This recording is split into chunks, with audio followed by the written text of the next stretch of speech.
I've got a,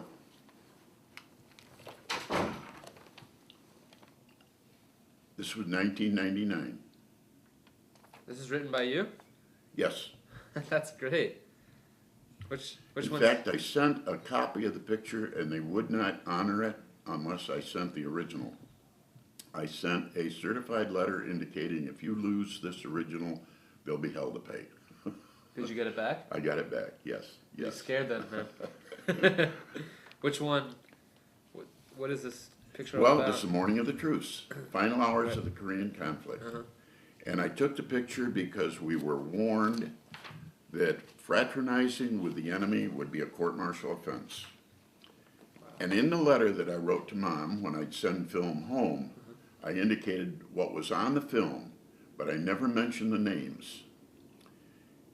About 15 years ago, a man called me and he said, "Mr. Spaulding, you don't know what it is to pick up a magazine and see your picture in something you never knew was taken." And it turned out it was him right there Wow, in Spring Hill, Florida. that's amazing. What are the chances of that happening? But these are details that I'm sure you don't want to take the time. No, this is interesting. So right here, this is a North Korean officer, yes, being greeted by 3 American soldiers. Yeah. He was a 578th Engineering Battalion, defusing booby traps that were out in front of the main line of resistance. In later years, as I became a very close friend of his, I realized there was a stutter and he had personal physical problems. He was not drawing any pension, not drawing any veterans benefit. He said, "You know, I've moved 3 different places, lost all my films, all my pictures." He said, "If you'd share your pictures with me," he said, "I'd appreciate it." And you can see the pictures I have. There's 2 more boards over there. So you put this together?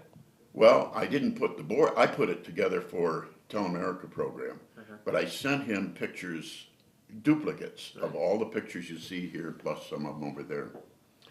In the meantime, over the years, he wound up going to the Veterans Hospital, got veterans help, and he started out with a 10% disability, went to a 60% disability, and before he died, he was up to 90% disability from post-traumatic syndrome. Yeah.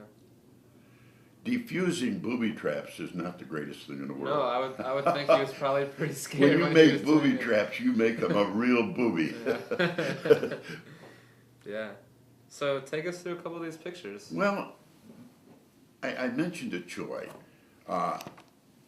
dealing with the Puerto Ricans, once you got into a leadership situation, was very tough.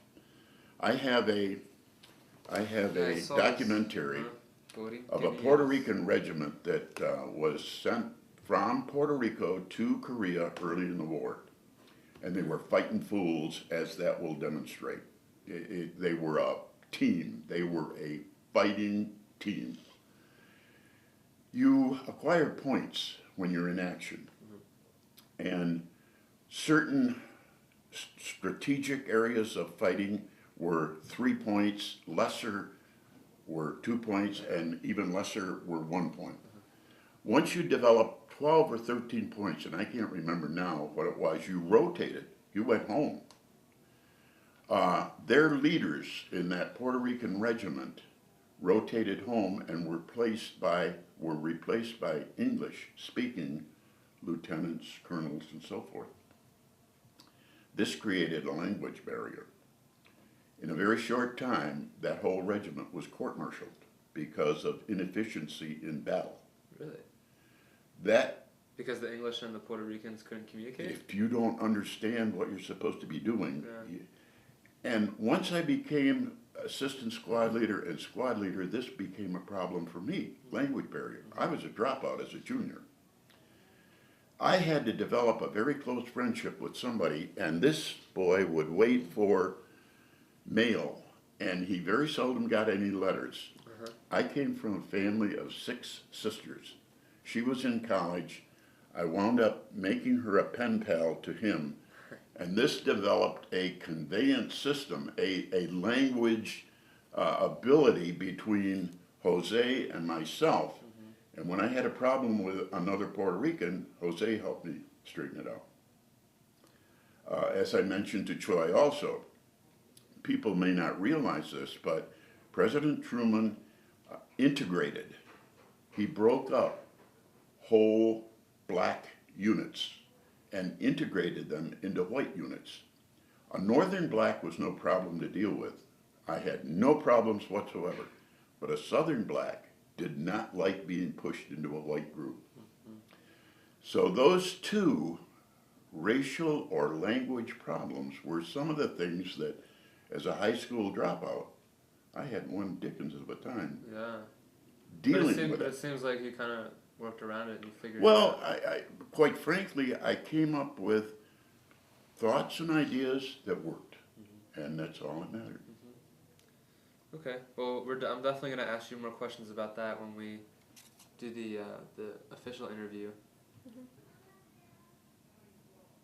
And then that's his sister. Maybe you could do this instead of me. You want to point out the picture with the Puerto Rican soldier? This is the Puerto Rican, Rodriguez was his name, who became a pen pal to my sister, Clarice, who was in Ithaca College, music college. I have a friend that went to Ithaca College. Oh, really? Yeah. Okay. And what's this? Well, these are Cattousas. You know what Cattousas are, or were? I forget what they stand for, but Well, I do know what. I have to look at the Korean attached to USA stations. It's complicated. Well, you get to be 78 years old to remember what they... But every Catoosa I had became, to me, as cherished as Dr. Hahn. Their Sargi had to be protected. And believe me, they were my bodyguards. I had three that were just, I would have my mother send me special shaving lotion because colognes and stuff like that, a Korean didn't even know what they were. And once they got a sniff of it and put a little on them, You're like, they loved it. Give me They more, loved give me more. soaps and stuff like that. It was awesome. Yeah, that's cool. I have two more over there. What I did, I made these up for Telemerica. Red, when I was drafted, white being Korea, and blue being once I came back to the Came back home. States. You're an organized man. Well, I had to do something to make the program, to make my information understandable to kids that we were talking to.